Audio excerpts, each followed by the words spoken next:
It's pretty tough out there in the helicopter program. We had two outstanding stops. One of them we got a film of, but we deleted that one. It had some views we didn't want to see in it, and the other one was just spot on.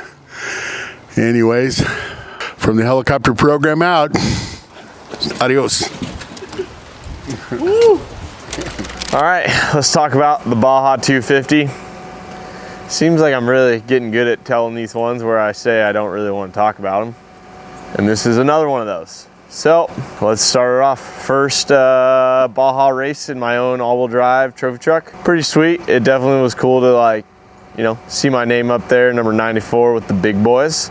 Qualifying. So we qualified on Thursday, went out, it was like a 5-mile course.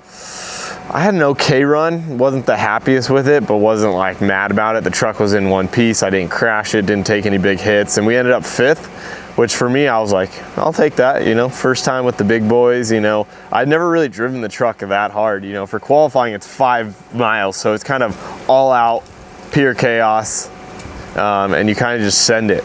It was a whole new like experience driving the all-wheel drive like that. Like, it's just gnarly when you really are just in qualifying mode, just kind of made a couple mistakes, missed a couple little split lines, but in the end 5th. So that means we were 5th off the line.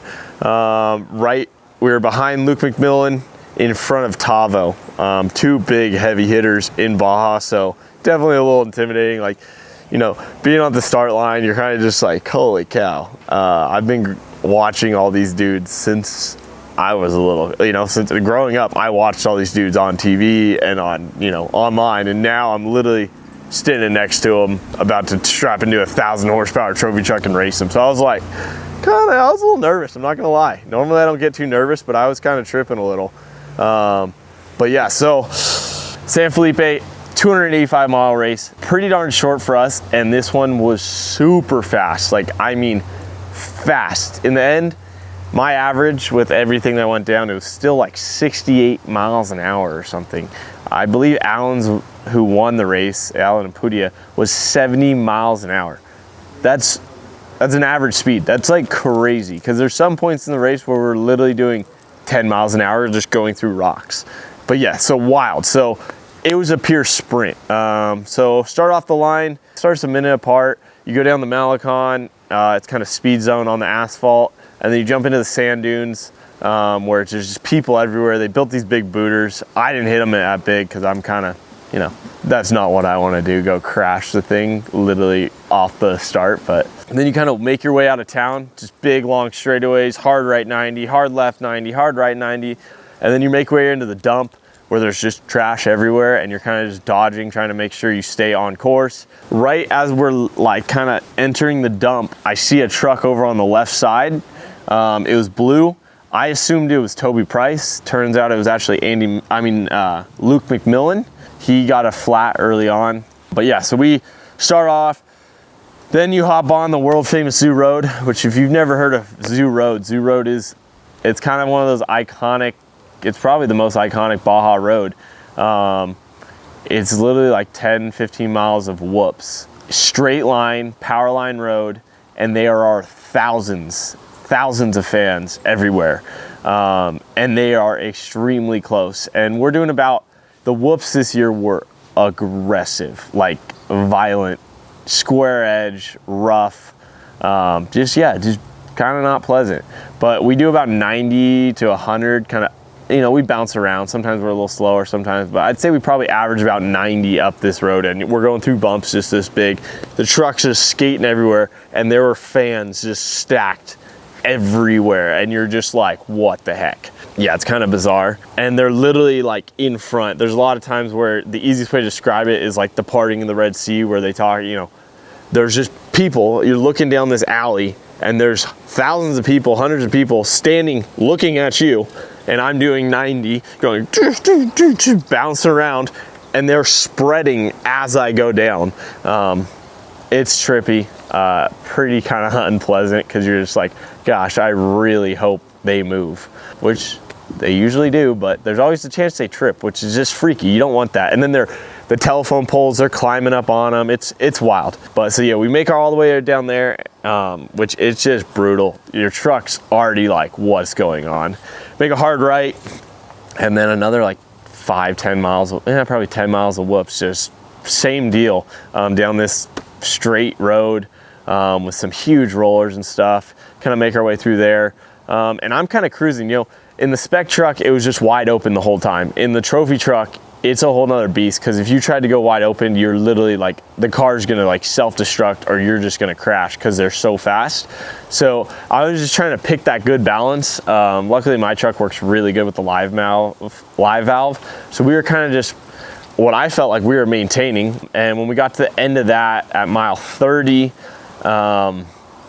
we got corrected times, like split times, and we were first overall. So I was like, maybe we're going a little too hard. And Mike's like, dude, the truck feels good. Like, just keep doing you. So at that point, you hop next to the highway for a sec in a speed zone, and then we drop back into this section where there's like 10 different lines, and they all go kind of like this, and it's just whooped up, narrow trees, not pleasant, and you're kind of just bouncing your way through there. So we kind of just we make our way through there, and then you get up towards El Chinero, where you go over the highway, highway 3, and then at that point there's 2 lines. Most people take the right line. The way my truck works, which is pretty good, I take the left line because I think it's a little faster, but it is a little rougher. So we take the left line there, and we're ripping, you know, at this point we know we have some time on everyone, like, let's cruise, you know, it's mile 35, mile 40, and we're kind of just ripping through, and boom, left rear flat exploded. And I'm just like, oh shoot, not what I want. This is really early to have a flat, not ideal, but it's a really rocky, treacherous course, so, you know, whatever. But it's gonna happen, sadly. So my Kim gets out, changes it super fast. I don't know what the time was, but it was quick. And luckily no one passed us. So that was awesome. I was extremely nervous, I'm not gonna lie, that I was gonna get passed by a couple people. So yeah, at that point we hit where there's these big telephone towers, and you make a left and start heading up the canyon, up this wash. So you up this wash super fast, flowy, kind of just weaving through trees and stuff. I had a pretty, you know, decent section in there, and kind of just, you know, that section's, it's high speed, but like the ruts aren't that big, so you're trying not to like hit trees and rocks, and so kind of tiptoe through right there. Then you go up and over and drop into this really rocky kind of canyon. We've ran there a lot. Once I get in my groove in that canyon, that's one of my like places where I can just groove and usually get some time. So kind of just put my head down there, but also being safe. Like, this new all-wheel drive is just so much faster than I'm used to. So with all the rocks, it's a little nerve-wracking. So yeah, made our way through there, which flows really nice. You know, at that point we're like, okay, we got to push a little, because we had that, you know, a little bit of downtime, so we have to like get back on schedule. And then at this point it's always, you know, when do we re-rack? At that point I already, you know, I passed one of my chase trucks that had a tire, but I was just like, we can't risk, you know, slowing down and having someone else pass us. So like let's risk it. We only have one spare then, but we'll be smart. So we make our way to that. At mile 69, I had another good set of guys, but I was like, we have a pit at 83. Let's just run all the way to the pit. It'll be, you know, I'm willing to back it down a little and, you know, hopefully conserve tires versus, you know, getting sketchy. So yeah, push all the way for that. At that point, go through some really rocky, just kind of nasty cross grain stuff, and then run through like a really kind of just gravelly fast wash. And then you hop up on this plateau, and it's just this like wide open, sandy kind of, just kind of floating. It's really trippy background. It looks like you're on Mars. It's one of the cool spots of San Felipe, in my opinion, because it literally, the mountains look like you're in Mars, and you're just going over these like rolling hills. It's pretty trippy. So at that point, yeah, go through there. Then we go through some big sand dunes, and then you drop down into what we call is like La Ventana pit area. It's not like true La Ventana, but it's like the La Ventana pit area. And so we drop into there. There I was getting a stab of fuel, and since I needed get a re-rack with a tire, pulled in there, guys were on it, stab of fuel and re-rack. Unfortunately, there was a failure with one of our tire straps, so they put a new tire in, and about, I don't know, 100 yards out of the pit, the tire ejected itself, which was a little gnarly. Ben will clip in the video. It's like the thing was darting. Very lucky everyone was clear of the area because it was gnarly. 150-pound tire, like 40 feet in the air, just cartwheeling. So at that point, back to one spare, a little scary again, like I said. So that is just big wide open through the sand. Then we run through a little sand wash, and then we hop onto Laguna Salada dry lake bed, which was gnarly this year because it was 35 miles straight of lake bed.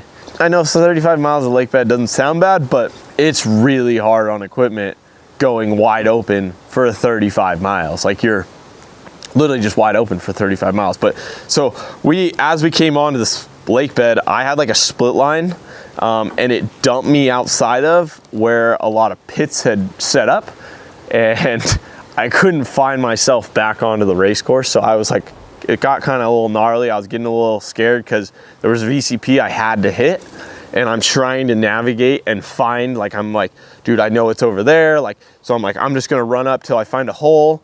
And like, we felt like we went for a half a mile and there was no hole. Luckily, right where the VCP is, there's a road and there was a hole. So I like paralleled all these pits on the backside and then weaved into the pits row. And then, yeah, it was kind of sketchy. Now I learned, can't have that line spit us out there. Yeah, it was a little not pleasant. Luckily, the hole was clear and we made it. And then, yeah, basically just 35 miles of lake bed. And at that point, you know, our trucks go really fast, but we're not used to going for 35 miles. And the lake bed this year was really soft. So it kind of slowed us down, and soft, high speed stuff makes bad temp wise. So basically for those 35 miles, we were just watching temps. But we probably averaged like 100, 125 all the way up the lake bed, which, you know, that's scooting, not bad for on dirt. So we kind of made our way up there. And then at the top of the lake bed, race mile 125, some gnarly silt beds. And I mean gnarly, like big, just pits. Luckily, in an all-wheel drive trophy truck, those aren't really a worry, you know, and I spent a lot of time for, you know, looking around, making sure I had a good line in there. Because even though we can go straight through the middle of them, like pretty much no problem through the silt beds, you still just don't want to be taking on tons of silt and just filling your air filters and filling your car with silt. Because if you ever experience silt, it's like this fine powder where you just hit and it's just these waves, and it seems to get everywhere. And it does. It's just silt's, it's the trippiest thing ever. So we pull into there. Luckily, you know, I had some clean air, so it wasn't like super silty and dusty. They were deep. We went straight down the middle pretty much. I couldn't believe how deep it was, because usually in the all-wheel drive, it just kind of, and it still did that, but you could feel the whole truck just getting pulled down.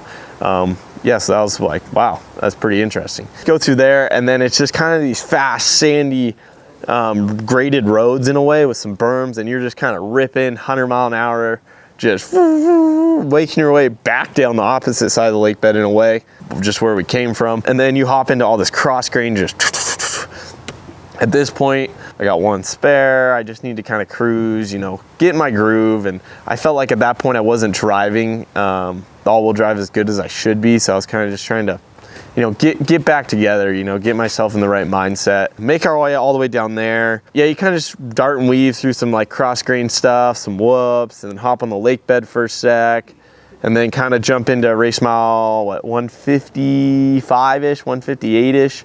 Right around there is when we had our pit number 2. Pulled in there, got 2 new rear tires, a full tank of gas, and then they re-racked a tire. The boys were awesome at that, really quick, in and out. Yeah, pretty, you know, they had to repair the rear strap after we had an issue, so that, you know, took a second, but they were pretty quick overall. At that point, we were 3rd on the road, from what I understand, which I didn't really realize that. I didn't think we were having like that good of a day. You know, I was a little like, you know. From there on, there's some couple more little silt beds, not near as bad, and then you go into some extremely rocky terrain, miserable, like not pleasant. And so for me, you know, these trucks, I'm still just not used to like going through these big rocky narrow sections. And there's just like these boulder, like bowling ball size black rocks everywhere. And you're kind of just,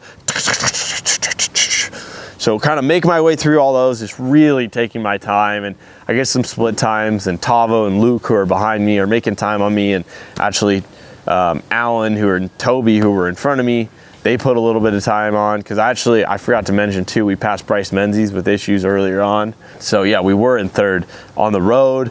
But at this point, you know, I was like, okay, cruise, get your way through here. Even if you lose some time, like this next section, you'll make up time, like it's not worth it. And yeah, I got through there super cleanly, except right at the end, I like hopped off on this split line and was going through, and I just center punched a rock to the front skid plate. Was not happy with myself. It was kind of a blow to the truck. It was a hard hit, very hard hit. And then also kind of just a blow to my ego. So I was a little frustrated with myself on that, but you know, it happens. Mistakes. Luckily, nothing broke. I really thought we did a lot more damage, but luckily these trucks are built pretty well. It was a hard hit. It was just because there was no like suspension or anything. It was just poof. At that point, you kind of drop into a section called Borrego, where it's like some some like rocky sandy washes, and you kind of go over, and then it just gets into this choppy, nasty, miserable terrain. There's some big whoops, and then it just gets into this, just like you're kind of just picking your way through, and it's just nasty, not pleasant. Dropping in on one of these lines, somehow we ended up getting another flat. Luckily, and they told us, you know, they're like, Tavo's close, like be quick, boys. Luckily, Mike Kim got it out and changed, and we pulled out right in front of Tavo, which worked out awesome, but it was like, whew, that's a little close. So at that point, back to one spare, which is not ideal either, once again. So make our way through the rest of Borrego very carefully, because it's super treacherous. And then cross the highway right at race mile 201. I had pit guys there, but I knew Tavo and Luke were breathing down my neck. Didn't risk like slowing, you know, stopping and getting another tire. I was like, we got 85 more miles. Let's just focus, be clean. You know, this is a sprint now. It's full on. And like, I forgot to note, like this whole time, we were just like, every time I'd slow down, they would gain time on us. And it was just felt like we were driving these things just so hard. I was like, is this the pace? Like, can these trucks really last this long? And you know, it was gnarly. We were cooking. But yeah, so ripping through, and then once you cross into Borrego area, like cross the highway, it's kind of some high speed roads, and then you're running next to the highway, and it's just choppy crap, just then back to some high speeds, hit a little jump, which there's some sick little videos where like the whole truck torqued up. At this point, like the hood was a little like flopping in the wind from hitting a branch or something, and like the whole truck like lifted and got all gnarly at like 100 miles an hour, which always a little sketchy, but made for some sick videos and photos. So then at that point, you make a left, and they're like, you know, we're getting split times, and basically they're like, hey, Tavo's got you on corrected time. He's close, right in your back door. Like, you need to pick it up a little. Like, you need to put some time on him. So kind of head down, do this really fast cactusy, like just zigs, like just S turns all the way down onto dry lake bed of El Diablo. The El Diablo one was pretty short. It was only like a 10-mile lake bed, but it wasn't ideal with that hood flapping up. So El Diablo is a lot harder packed. I expected to be doing, you know, a little bit faster. Unfortunately, I think we only got up to like 128, 129, which, knowing I had just, you know, so right at the beginning of the lake bed, I had a chase team, and they were like, hey, you put, you know, I think I'd put like 30 seconds on Tavo or whatever it was. So like, keep it up, awesome. But then knowing going on the lake bed, and I'm slower because my hood's creating a wind dam, I was like, he's gonna put some time on me. So yeah, not ideal, but it happened. So we charged through there, and then you hop onto a little graded road.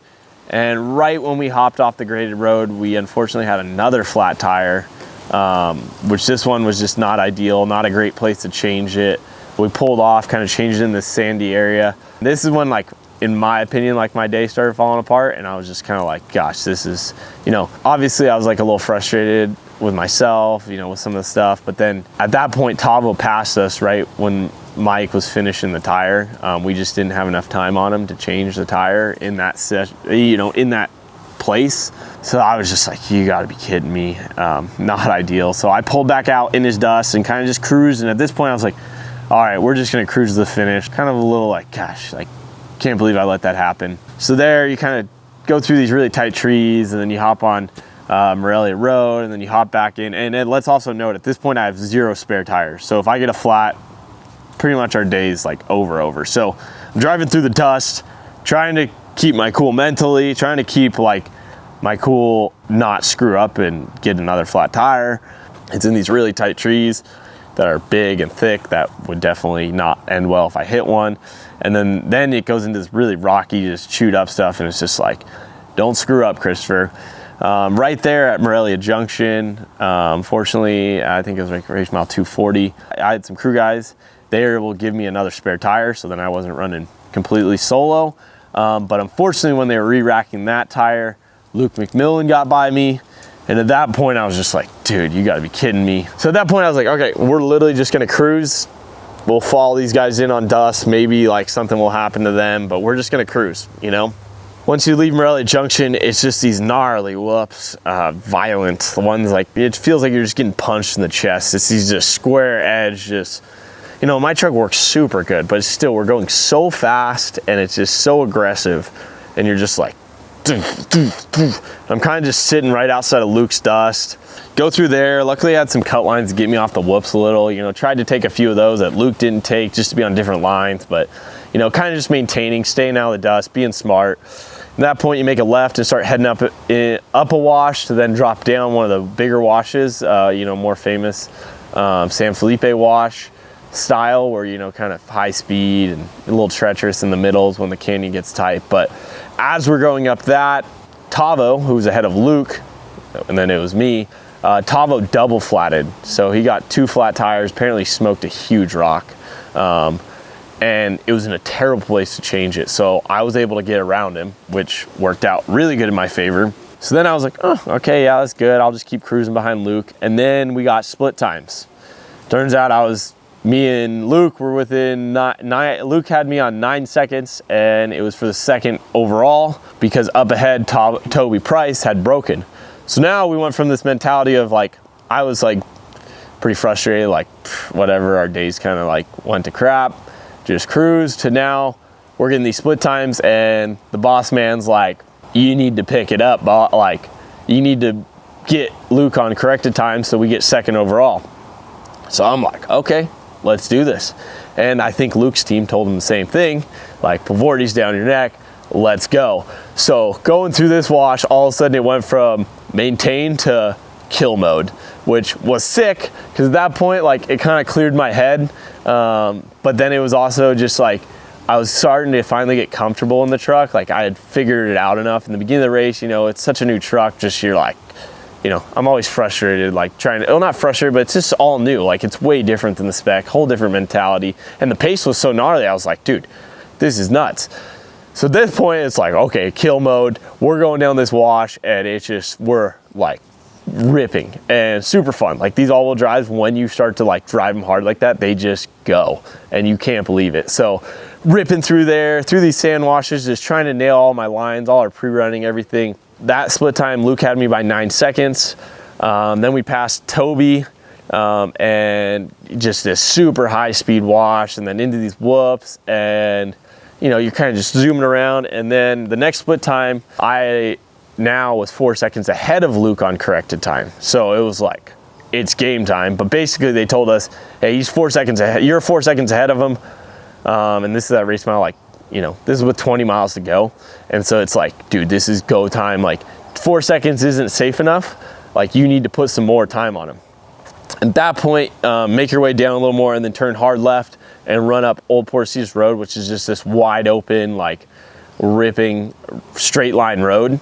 And I knew with my hood being up a little, like it was gonna slow us down. So I was a little worried. So at that point, you know, I'm like, okay, we got to charge till we hit there. Then we'll do the best we can on these straightaways. And then once we hop into the sand dunes here at the finish, like we'll try to put some more time on them. So rip down there. I remember we had like this one danger marked, and we had joked about it pre-running, like, hey, we'll just send this thing if we have to. But it's kind of one of those, it's like 110 mile an hour, like send through this G out. And you're like, I think the truck will make it, but it's always like that, you know, what if it doesn't at 110 on this narrow road? And we kind of joked about it, but then on race day, when you're 4 seconds for second place, you're like, we're hitting it. So we hit it. Luckily, truck took it amazingly. There's a video of Concrete Motorsports hitting it too. Their truck didn't take it amazingly, and it's gnarly.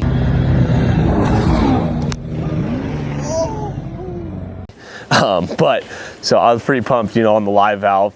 Cause we have like a panic button or like an oh shit button, and we're able to hit that and it completely locks it out. So I'm just like, Mike, hit the button, and we're like, and it just it was like kind of I expected a lot more, but it was good. I guess that's good. Go down there at the end of that road, I only have 3 seconds on Luke McMillan.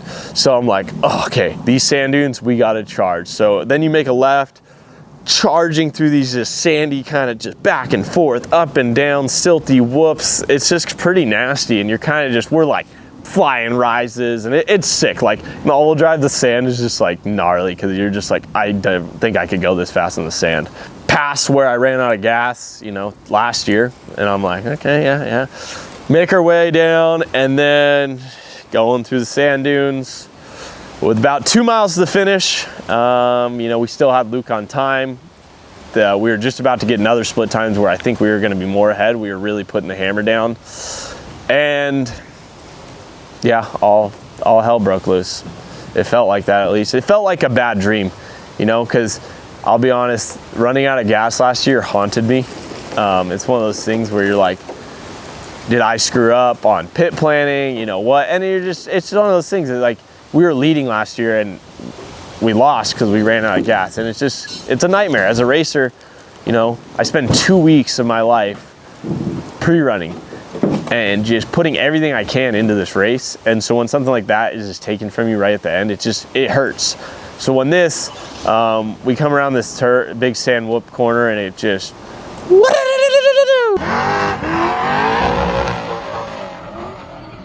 and the truck won't go anymore.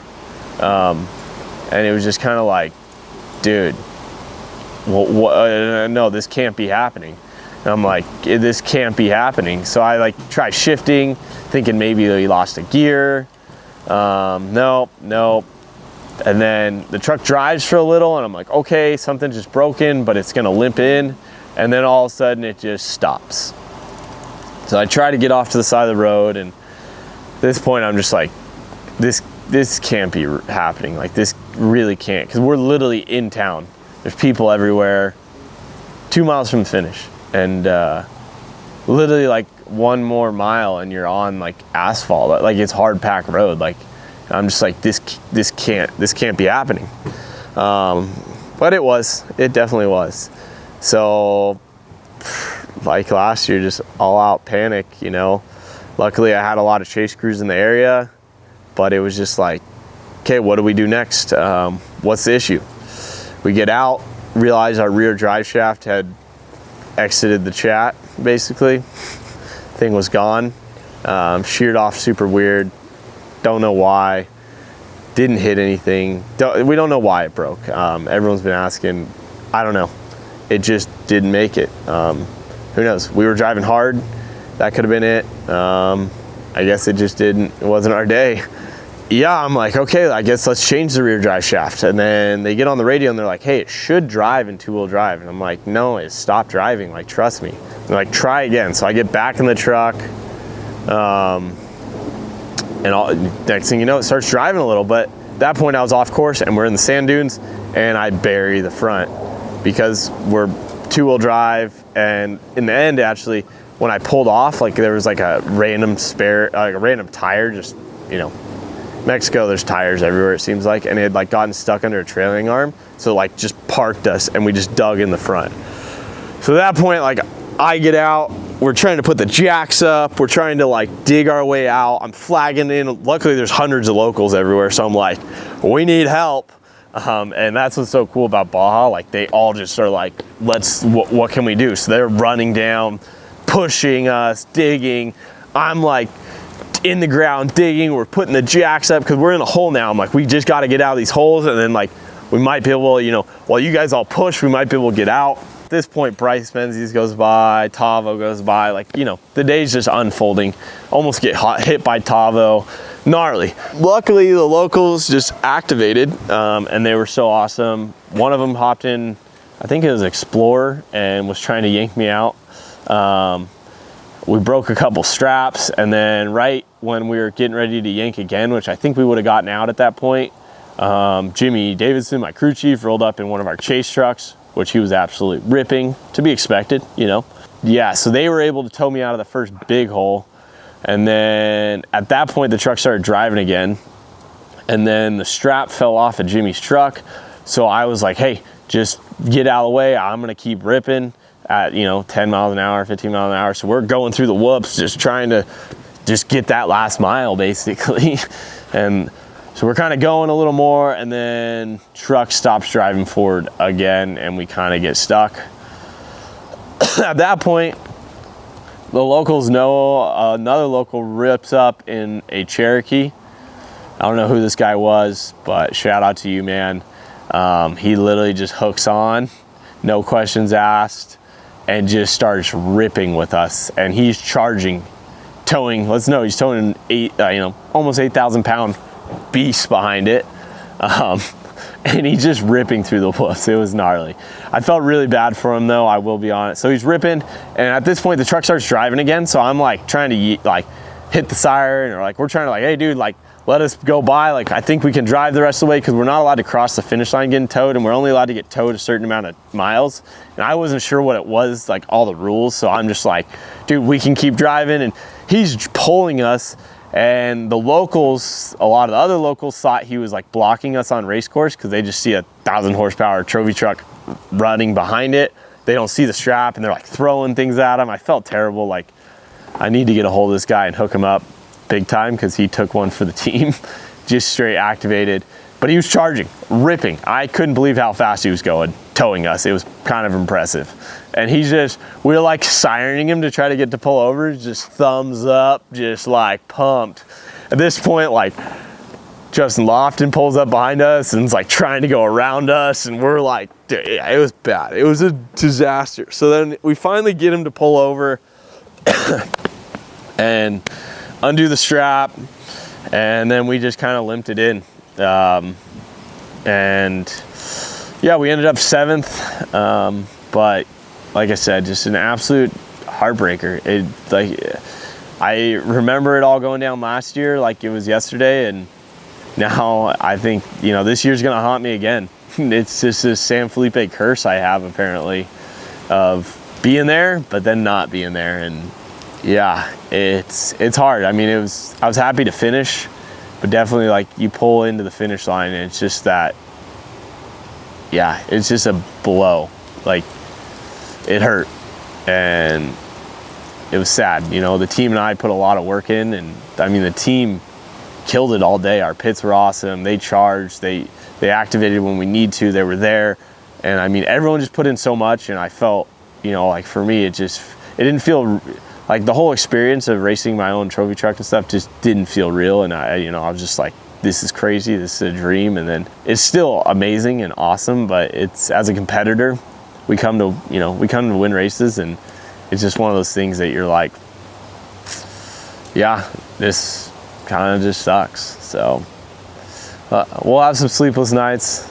We'll learn from it. We'll figure out why it failed, and we'll make sure that doesn't happen again, and then, you know, grow from it. I think overall, first showing down in Mexico, I mean, we were about to finish 2nd, and we had some hiccups throughout the day. That feels good, you know, it really does. And it makes me proud of our whole little team. You know, we haven't ran up front, you know, this is all new for us. It's different, and everyone pulled it together, and we had so much great stuff to come from the race. And then just wasn't our day. So we'll learn, we'll live, and we'll lick our wounds till the Baja 500, and then we'll do it all again, and, you know, show everyone what we really can do. But yeah, until then, enjoy the videos. Thanks for watching if you made it this far. As always, subscribe, drop that comment down below. If you like, you know, if you have any more questions about really, you know, everything, I'm pretty open. If you don't already subscribe, we drop videos every week, and we show the full behind the scenes of what it's like to drive and operate a 1,000 horsepower all-wheel drive trophy truck. Oh, and yeah, if you haven't already, everyone's always, where's the merch? Well, we just got a new shipment in. Go get yours before it runs out. We're selling a lot. It makes me so excited. Like, it just gets me hyped up when we're going through Mexico and even in, other places, and see my merch. It's just trippy. So support it if you want some. And yeah, that's a wrap. We'll see you at the next one. Hopefully the next one's less depressing.